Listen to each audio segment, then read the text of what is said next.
So, welcome back to another Money Moves. It's an awesome Tuesday out there. Every day is freaking awesome, and every day is not a Tuesday, but this Tuesday happens to be particularly awesome. So, welcome, Wendy, to the Money Moves show. I love it. We're coming up on 50 videos. Can you believe that? That's wild. Yeah. I know, it's crazy. So almost a year. I know. We've been doing a video a week, putting that information out there for everybody. Hopefully, you guys are getting some good use out of this. Like always, show a little love.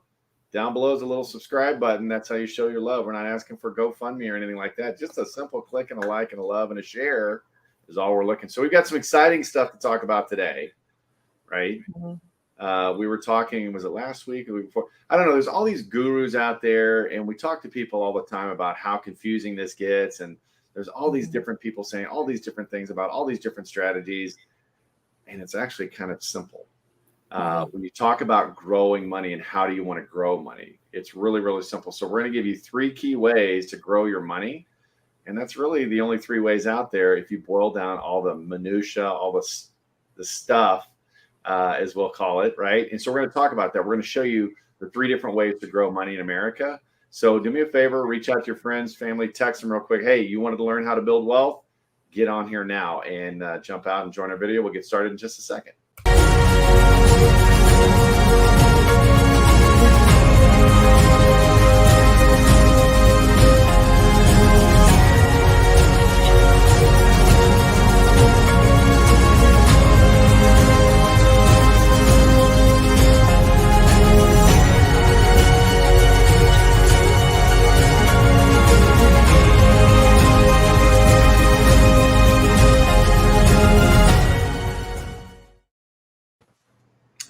And all right. Well, John will be back in a minute. So we're going to talk about 3 different ways to grow your money. I think he lost connection. He's totally gone. There we go. You're back. Hold on. You're muted though. I zigged when I should have zagged, I guess. I don't know, but it's all good. It's technology, folks. That's how it works. You know it. It works. It's fine. There's blips, and here's the deal, right? In everything we do in life, there's going to be little hiccups. Yeah. You gotta just keep trucking forward. That's right. That's right. So there you go. There you go. So so we're talking about growing money. I don't know. To me, it's kind of important, right? Absolutely. Yeah. Cue. No, I'm just kidding. I was just thinking we swap sides. Should I change? Or we? It's not that big of a deal. Let's just roll with it. Roll with it. So ways to grow your money, and it is important. And it's honestly, back to what we've talked about a lot. That I've always focused on ways to make money, and I was scared to learn how to grow money because I thought the only option was like stock market, where it's like you don't know what you're doing, or as an entrepreneur, I don't have the company 401k where they're doing it for me, and I don't know. There's a whole bunch of moving parts to that. So I think it's cool to boil it down, like you said, to these 3. There's 3 ways, right? That's it.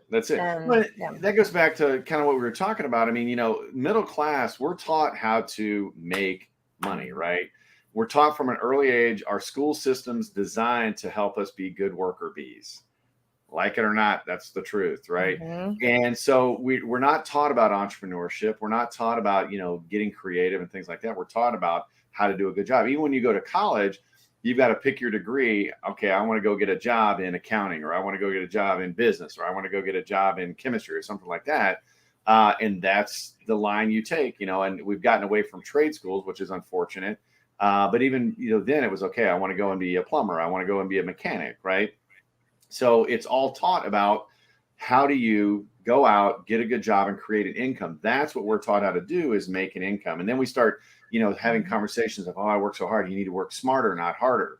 Okay, well, that's still working. And it's really getting into, how does my money actually work? How do I get my money to grow for me? How do I get my money to grow while I'm asleep, right? And that's the lesson. Get your money making money. Yeah, your money making money. And that's the lesson middle class does not get in schools. Ask yourself, why do you think that is? That's a whole nother video, right?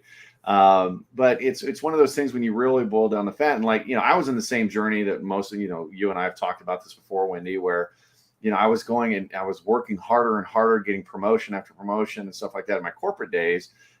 I wasn't really getting ahead financially though. I kept throwing more and more money. And then what happened? Well, 2001 hit, right? What happened in 2001? Well, we had .com bubble, Y2K. Let's not forget about that, right? And then we had 9/11. So the market went, through the floor, started coming back. And then we had 2008 happen. Market went through the floor. And then you throw in a couple layoffs during that. I don't know if anybody can relate to any of this. I mean, chime in the chat, below or in the comment section if you can. It's one of those things that middle class, it's like we don't really know how to make those money moves. Yet you had all these wealthy people out there making money when the market was down. And I'm scratching my head going, how the hell does that happen, right? I'm putting money in my 401k like I'm supposed to, but it's going down. What's that all about, right? I don't know if you can relate to that, Wendy, or... Yeah, I mean, I haven't had much money invested in my life, but I know. But you know how to make it. I mean, you're out there queen bee. Yeah, but and then the layoffs and things like that, like and the market changing. And I know I watched my parents when their 401k, after 2008 went like died, and that was close, closing in on my dad's retirement. So I've seen different things happen, and. What I love about this conversation is I truly didn't know how to get my money to make money. Mm-hmm. Like, and you hear there's all kinds of people like you talking about the first person you got advice from, right? You're at like the water cooler at work, right? Yeah, like, what are you doing?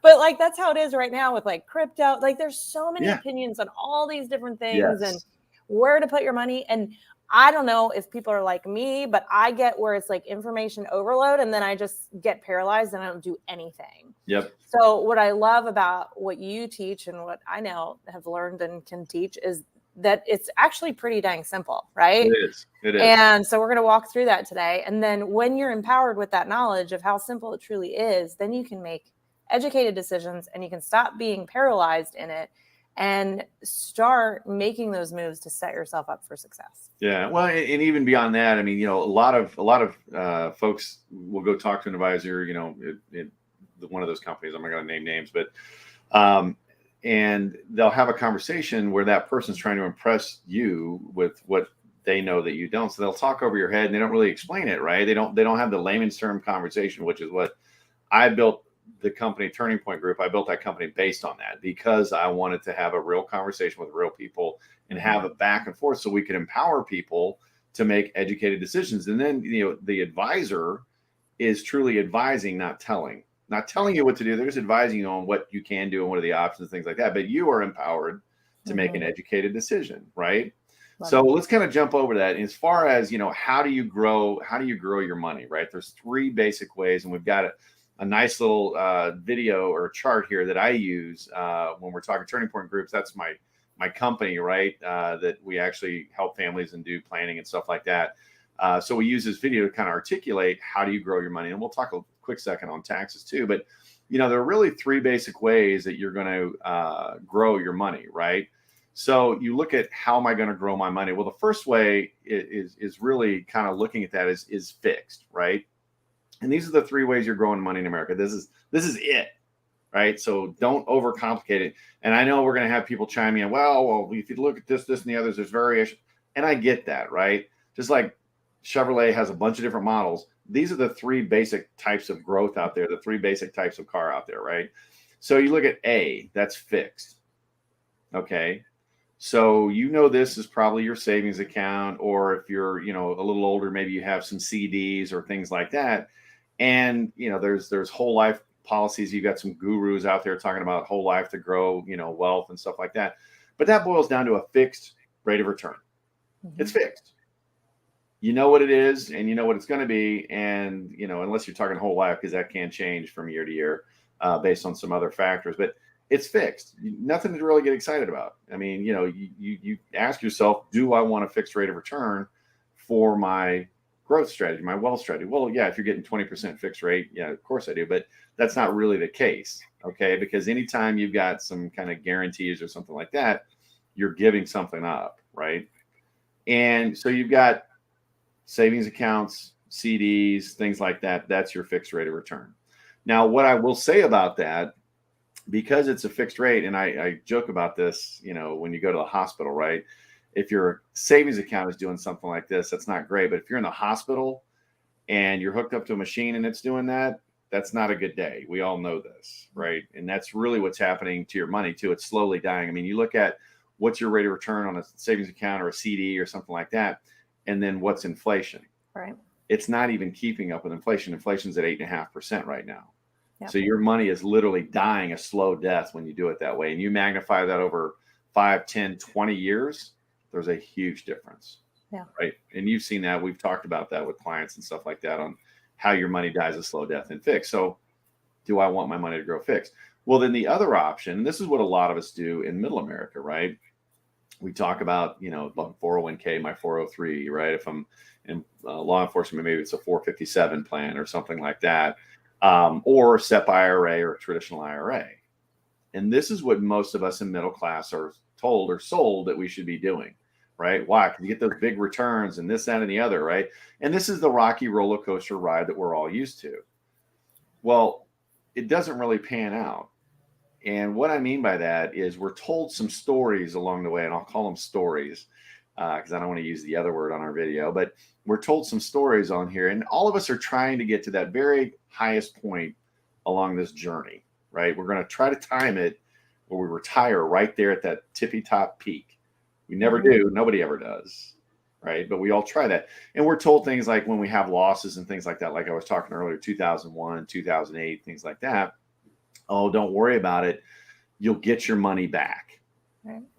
Okay. And I'm sure you've heard this along the journey as well. You'll get your money back. Set it and forget it. Don't look at it. It'll all come back to you. Yeah. And it's all BS. We're in this for the long haul. It's all BS. I mean, here's the thing. Here's what I mean by that. Okay. So even if you do manage to retire at that very top, right, you got to go through these valleys. And those valleys, you lose something a lot more valuable than money. You lose time. Okay. And here's what I mean by that. 2008, the S&P went down almost 40%. I got hit, man. It hurt.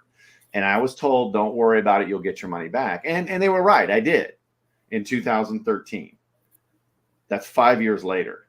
So I lost 5 years of growth that I wasn't growing because I was just getting the money I lost back. That's not growth.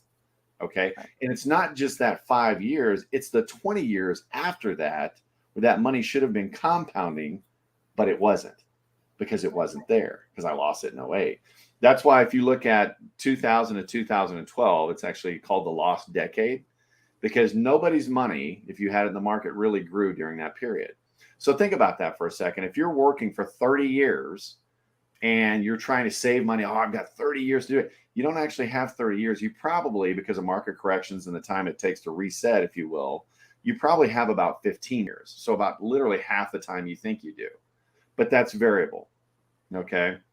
Now there's another area that people talk about. And, if you don't know who Warren Buffett is, Google him. He talked about indexing, right? And how do you would never put all your eggs in one basket. We've all heard that. How do you alleviate that or solve for that? You diversify, right? So if I'm going to have all my, I want to build wealth, I'm not going to go out and buy stock X, right? And hope it all works out with that one stock. No, I'm going to diversify and buy mutual funds. How do you diversify from that? Well, I'm going to buy mutual funds in different industries. So maybe there's some tech, some healthcare, some, utilities, things like that. So how do I diversify even further? Well, I'm going to index to an entire market or plural markets, meaning like the S&P, the Dow Jones, the Hang Seng, the Euro Stoxx 50, all these different markets around the world. You can actually diversify that. Now, some of these index strategies actually have safety nets or hedges, meaning when the market goes up, I get the growth. When the market goes down, I don't lose my money. Okay. You don't grow that year, but you don't lose your money, which means I don't lose the 4 or 5 years of reset time. I keep the time so my money starts compounding that very next year again. Kind of pick up where you left off. I use an analogy. If you remember that game, Wendy, I don't know if you ever played it, Red Light, Green Light when you were a kid. Right. Uncle Joe's dad's basement. We played it all the time. I don't know why that memory popped up. It's a great, red light, green light. So yeah, it's like, you got Susie down there, saying red light, green light. We're all on the starting line. She says green light with her back to us. We're running to tag her, right? And when she turns around and says red light, we stop. Well, when she turns it back around and says green light again, we don't have to start at the beginning and go back to the starting line and start over. We pick up right where we left off. That's where some of these index strategies are, right? So ask yourself, how do you want to grow your money? A, B, or C? What would you say, Wendy? Well, now that I know all about this, C for sure. Yeah, exactly. Right. It's talking about, now there's a time and a place for everything. Now, again, the key part of what we talk about is taxation, right? Because it's not about how much money you grow. It's actually how much money you actually get to keep. And we talk taxes here. And there's 3 ways you're taxed on the money too. Again, this stuff is simple. It's not easy, but it is simple. Okay. And you look at, how do I want my money? I want to tax now, meaning I get taxed on the front end and the back end. They get you coming and going. That's taxed twice, right? Not a great tax strategy, but a lot of us do that when we have straight stocks, our bank account, right? We put our money in the bank. After we got tax on our paycheck, I go and get a 1099 every January. So I'm getting on both sides. Tax later, that's the number 2 strategy, right? That's what most of us in middle America do. Saving on taxes. You are saving on taxes this year, but you got to pay them down the road. And the government knows this, folks. That's why they give you such a huge amount that you can put into a traditional IRA or a 401k and a very small limit on like a Roth or something like that, because they want bigger dollars from you down the road. And ask yourself, in the next 10, 20 years, do you think taxes are going to go down or go up? I think they're going to go up. I mean, I don't know. Wendy, what do you think? Yeah, up for sure. Oh, yeah, exactly. There's no way they don't.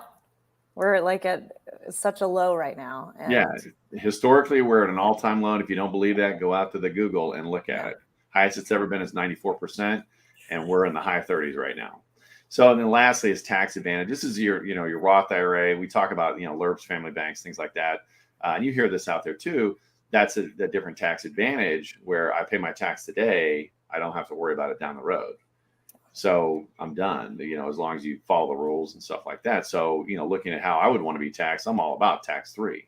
Yeah. So it's really, how do you want to grow your money and how do you want to be taxed? Take away all the minutia of what's going on, right? And that's really what it's kind of all about, right? Mm-hmm. So how do you want to get taxed on your money? Well, I like index, but there may be a time for fixed, or maybe a time for variable. I want the lion's share in index, and then obviously look at the taxes too. But this stuff is so much easier than people want to lead you to believe. Yeah. And so when you're faced with some of those decisions, just ask yourself, fixed, variable, or index, which do I want to do? And can I get a hedge on it? Right. Mm-hmm. So. Yeah. Love it.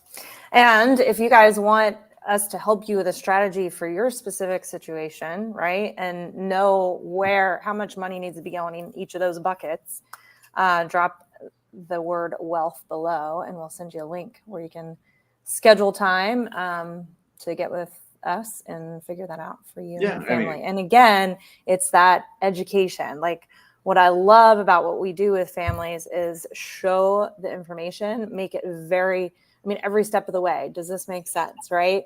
Do you understand how we come up with these numbers, right? And you're a part of the process the whole way. So you know exactly what you're doing to set yourself up in the future.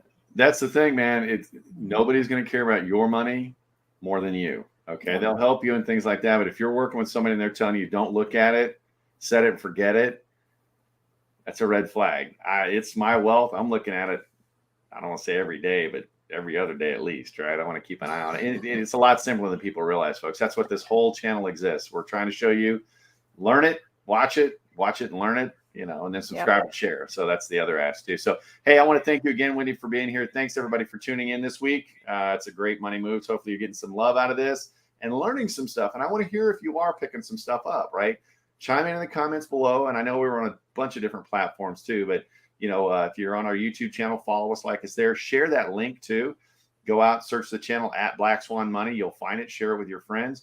Don't forget to click the subscribe button down below. Everybody have a great week. We'll be back next week with some more news that you can use in your money world and help you out on your money journey. Thanks, Wendy. Thanks, everybody. Bye-bye.